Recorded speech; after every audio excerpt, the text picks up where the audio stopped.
West Bengal state ইউনিভার্সিটির আন্ডারে যারা 2024 সালে বিএ ফার্স্ট সেমিস্টার ইতিহাস পরীক্ষা দেবে তাদের জন্য আমার এই সাজেশন। আশা রাখি এর বাইরে কোনো প্রশ্নই আসবে না। যারা থার্ড সেমিস্টার পরীক্ষা দিয়েছে বা ফিফথ সেমিস্টার পরীক্ষা দিয়েছে সেই সমস্ত দাদা দিদিদের কাছ থেকে তোমরা জেনে নিতে পারো যে কিভাবে আমার প্রশ্ন হুবহু চলে আসে। আমার প্রশ্নেই এক প্রকার পরীক্ষা হয় বলা যেতে পারে। আমি সেইভাবেই সাজেশান তৈরি করেছি। শুধু তাই না, এই 2 নম্বরগুলোর উত্তরগুলো লেখা রীতিমতো কষ্টসাধ্য ব্যাপার। যথোপযুক্ত উত্তর লেখা খুব একটা সম্ভব নয়। সে কথা চিন্তা করেই আমি প্রত্যেকটা 2 নম্বরের প্রশ্নের উত্তরও লিখে দিয়েছি সহজভাবে, তোমাদের মতো করে তোমরা দেখে নিতে পারো। দেখো তোমাদের প্রশ্নগুলো। ফার্স্টে প্রশ্নটা দেখো। প্রতিটা প্রশ্নের মান 2। তোমাদের এখান থেকে 10টা লিখতে হয়, থাকে 15টা, আমি দিয়েছি মাত্র 21টা। 1. রাজতরঙ্গিনী কে লিখেছিলেন? এটি কোন রাজ্য সম্পর্কে আলোকপাত করেছিল? 2. হরপ্পা সভ্যতার এমন 2টি প্রত্নক্ষেত্রের নাম করো যেগুলি প্রমাণ করে যে হরপ্পার অধিবাসীরা ধান উৎপন্ন করত। 3. মহেঞ্জোদারোয় প্রাপ্ত ব্রোঞ্জের নারী মূর্তিটার তাৎপর্য কী? 4. ঋগ বৈদিক যুগে 2টি মুদ্রার নাম লেখো। 5. কৃষিকাজের উল্লেখ আছে এমন 2টি বৈদিক গ্রন্থের নাম লেখো। 6. অষ্টাঙ্গিক মার্গ বলতে কী বোঝো? 7. ঋগ বৈদিক যুগে সভা ও সমিতি বলতে কী বোঝো? 8. আলেকজান্ডার কখন ভারত আক্রমণ করেন? ভারত ইতিহাসে তার আক্রমণের তাৎপর্য কী? 9. মেগাস্থেনিস কে ছিলেন? তার গ্রন্থের নাম কী? 10. কোন পণ্ডিত ব্যক্তি সর্বপ্রথম অশোকের লেখ পাঠ করেন? অশোকের 2টি গুরুত্বপূর্ণ লেখের নাম করো। 11. কে এবং কখন মৌর্য রাজবংশ উচ্ছেদ করেন? 12. তৃতীয় ও চতুর্থ বৌদ্ধ সংগীতি কোন রাজা কী কারণে আহ্বান করেছিলেন?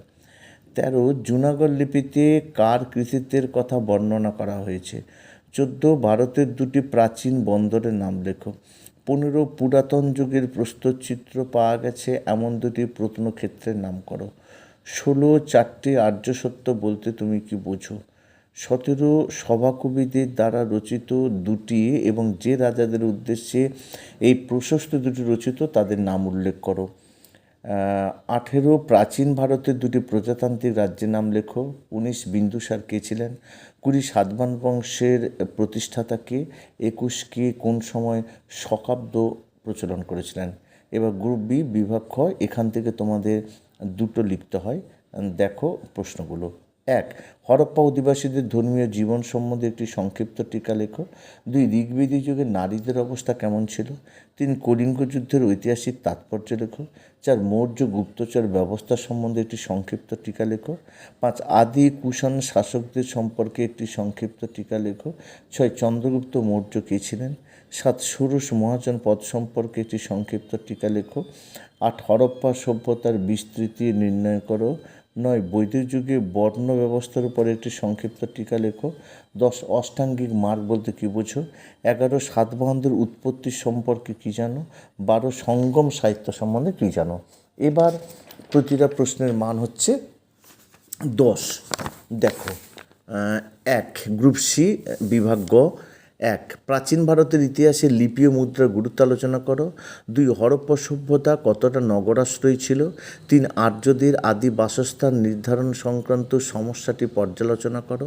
4. খ্রিস্টপূর্ব 6ষ্ঠ শতকে মগধ কীভাবে উত্তর ভারতের রাজনীতিকে নিয়ন্ত্রণ করেছিল?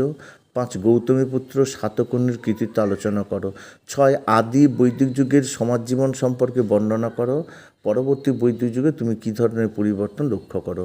7. খ্রিস্টীয় প্রথম 3 শতকে ভারতের সঙ্গে রোমান সাম্রাজ্যের বাণিজ্যিক সম্পর্ক নির্ণয় করো। 8. প্রাচীন ভারতে প্রতিবাদী ধর্মীয় আন্দোলন গড়ে ওঠার সামাজিক, অর্থনৈতিক এবং ধর্মীয় পটভূমি আলোচনা করো। 9. অশোকের ধম্ম বৌদ্ধ ধর্মের নীতিগুলির দ্বারা কতখানি প্রভাবিত হয়েছিল? এবার দেখো 2 নম্বরের প্রতিটা প্রশ্নের উত্তর।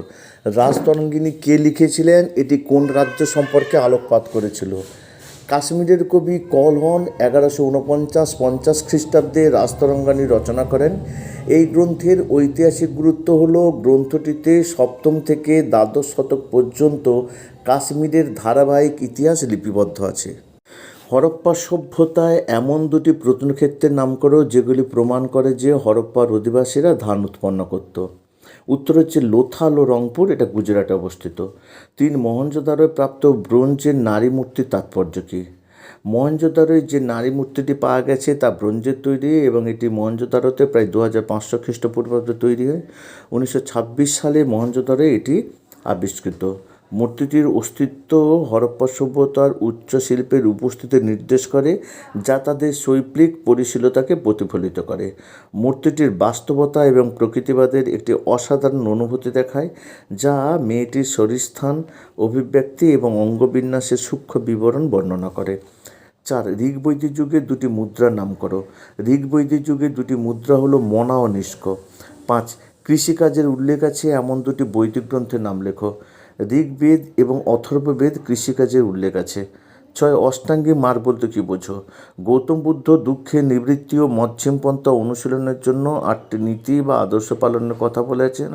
এই আদর্শগুলি হলো: 1 সৎবাক্য, 2 সৎকর্ম, 3 সৎ চেষ্টা, 4 সৎ জীবিকা, 5 সৎ সংকল্প, 6 সৎ চিন্তা, 7 সৎ দৃষ্টি, 8 সৎ সমাধি। মধ্যপন্থা অনুশীলনের জন্য এই 8টি পথ বৌদ্ধ ধর্মে অষ্টাঙ্গিক মার্গ নামে পরিচিত। 7 নাম্বার ঋগ্বৈদিক যুগের সভা সমিতি বলতে কী বোঝো? বৈদিক যুগের সভা সমিতি নামে 2টি প্রতিষ্ঠানের কথা জানা যায়। এদের গঠন ও কার্যাবলী সম্পর্কে বিশদ কিছু জানা যায় না।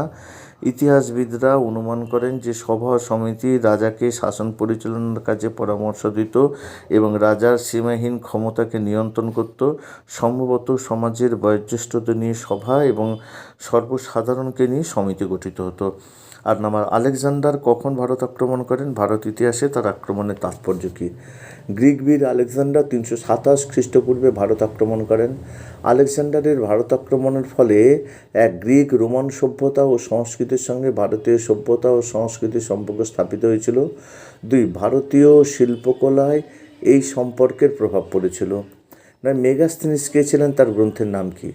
উত্তর মেগাস্থেনিস ছিলেন গ্রিক সাম্রাজ্যের অন্তর্গত সিরিয়ার রাজা সেলুকাসের দূত। তিনি চন্দ্রগুপ্ত মৌর্যের আমলে ভারতে আসেন। তাঁর রচিত ভারত বিষয়ক গ্রন্থের নাম ইন্ডিকা। 10 হচ্ছে কোন পণ্ডিত ব্যক্তি সর্বপ্রথম অশোকের লেখ পাঠ করেন? অশোকের 2টি গুরুত্বপূর্ণ লেখের নাম করো। ইস্ট ইন্ডিয়া কোম্পানির কর্মচারী জেমস প্রিন্সেপ 1837 খ্রিস্টাব্দে অশোকের শিলালিপির প্রথম পাঠোদ্ধার করেন। অশোক তাঁর শিলা ও স্তম্ভলিপিগুলিতে পালি, ব্রাহ্মী, খরষ্টি লিপি ব্যবহার করেছিলেন। 11 কে কখন মৌর্য রাজবংশ উচ্ছেদ করেন? না, মৌর্য সম্রাট বৃহদ্রথকে হত্যা করে তার সেনাপতি পুষ্যমিত্র শুঙ্গ মৌর্য বংশের অবসান ঘটান এবং মগধের সিংহাসন দখল করেন, সম্ভবত খ্রিস্টপূর্ব 185 অব্দে। 12টা হচ্ছে 3য়/4 বৌদ্ধ সঙ্গীতি কোন রাজা কী কারণে আহ্বান করেছিলেন? 3য় হচ্ছে মৌর্য যুগের শ্রেষ্ঠ সম্রাট অশোকের সময়ে 251 খ্রিস্টপূর্বে পাটলিপুত্রে 3য় বৌদ্ধ সম্মেলন অনুষ্ঠিত হয়েছিল। এই সম্মেলনে সভাপতিত্ব করেন বিখ্যাত বৌদ্ধ সন্ন্যাসী উপগুপ্ত। সম্মেলনের ফলস্বরূপ অভিধর্ম পিটক সংকলিত হয়। আর 4র্থ হচ্ছে কুষাণ সম্রাট কনিষ্ক ভারতের 4র্থ বৌদ্ধ সম্মেলন আহ্বান করেন। 4র্থ বৌদ্ধ সম্মেলনের উদ্দেশ্য ছিল বৌদ্ধ গ্রন্থাদি পর্যালোচনা করা, বৌদ্ধ ধর্মগ্রন্থ সংস্কৃত ভাষায় সংকলন করা, ত্রিপিটকের বিভিন্ন অংশের উপর বিভিন্ন টিকা প্রস্তুত করা ইত্যাদি। এই সম্মেলনে বৌদ্ধরা হিনজান ও মহাযান এই 2 ভাগে বিভক্ত হয়ে যান এবং মহাযান বৌদ্ধ ধর্ম রাজকীয় প্রাধান্য পায়। 13 হচ্ছে জুনাগড় লিপিতে কার কৃতিত্বের কথা বর্ণনা করা আছে? শক রাজা রুদ্রতামন জুনাগড় লিপি রচনা করেন এবং এটি রচিত হয় 150 খ্রিস্টাব্দে। এই লিপি থেকে শকরাজ রুদ্রতামনের ইতিহাস জানা যায়। 14 হচ্ছে ভারতের 2টি প্রাচীন বন্দরের নাম করো। ভারতের 2টি প্রাচীন বন্দর হলো 1 লোথাল, যেটা গুজরাটে, আর 2 তাম্রলিপ্ত, যেটা বাংলাতে অবস্থিত। 15 পুরাতন যুগের প্রস্তরচিত্র পাওয়া গেছে এমন 2টি প্রত্নক্ষেত্রের নাম করো। উত্তর হচ্ছে ভীমবেটকা গুহা এবং যোগীমারা গুহা, অমরনাথ, মধ্যপ্রদেশ। 2টি হলো পুরাতন যুগের প্রত্নক্ষেত্র। 16 হচ্ছে 4টি আর্য সত্য বলতে কী বুঝো? বৌদ্ধ ধর্ম 4টি মূল সত্যের উপর প্রতিষ্ঠিত। বৌদ্ধ শাস্ত্রে এই 4টি মূল সত্যকে আর্য সত্য বলে। আর্য সত্যগুলি হলো: 1 জগৎ দুঃখময়, 2 কামনা বাসনা আসক্তি হলো দুঃখের কারণ, 3 দুঃখের হাত থেকে মুক্তি পাওয়া যায়, 4 দুঃখ নিবারণের উপায় আছে। 17 হচ্ছে সভা কবিদের দ্বারা রচিত 2টি এবং যে রাজাদের উদ্দেশ্যে প্রশস্ত 2টি রচিত তাদের নাম উল্লেখ করো। এক হচ্ছে সমুদ্রগুপ্তের সভাকবি হরিসেন রচিত এলাহাবাদ প্রশস্তি, আর 2 হর্ষবর্ধনের সভাকবি বাণভট্ট রচিত হর্ষচরিত। 18 হচ্ছে প্রাচীন ভারতের 2টি প্রজাতান্ত্রিক রাজ্যের নাম করো। উত্তর, ষোড়শ মহাজনপদের মধ্যে 2টি প্রজাতান্ত্রিক রাজ্য হলো ব্রিজি ও 2 নম্বর হচ্ছে মল্ল। 19 হচ্ছে বিন্দুসার কে ছিলেন? বিন্দুসার ছিলেন দ্বিতীয় মৌর্য সম্রাট, যিনি 297 খ্রিস্টপূর্বাব্দে সিংহাসনে বসেন। তিনি ছিলেন চন্দ্রগুপ্ত মৌর্যের পুত্র। 20 হচ্ছে যে সাতবাহন রাজবংশের প্রতিষ্ঠাতা কে? সাতবাহন বংশের উত্তর হচ্ছে সাতবাহন বংশের প্রতিষ্ঠাতা ছিলেন শ্রীমুখ বা শ্রীমুখ। 21 হচ্ছে কে কোন সময়ে শকাব্দ প্রচলন করেছিলেন? উত্তর হচ্ছে কুষাণ সম্রাট কনিষ্ক 78 খ্রিস্টাব্দে শকাব্দ প্রচলন করেন। যদি ভিডিওটি ভালো লেগে থাকে অবশ্যই লাইক করবে, কমেন্ট করবে এবং বন্ধুদের মধ্যে বেশি বেশি করে শেয়ার করবে। আর সাবস্ক্রাইব করতে ভুলো না, কারণ এই ধরনের ভিডিও পাওয়ার জন্য অবশ্যই তোমাদের চ্যানেলটিকে সাবস্ক্রাইব করে রাখা উচিত। আজ এই পর্যন্ত, আবার দেখা হবে পরবর্তী কোনো ভিডিওতে।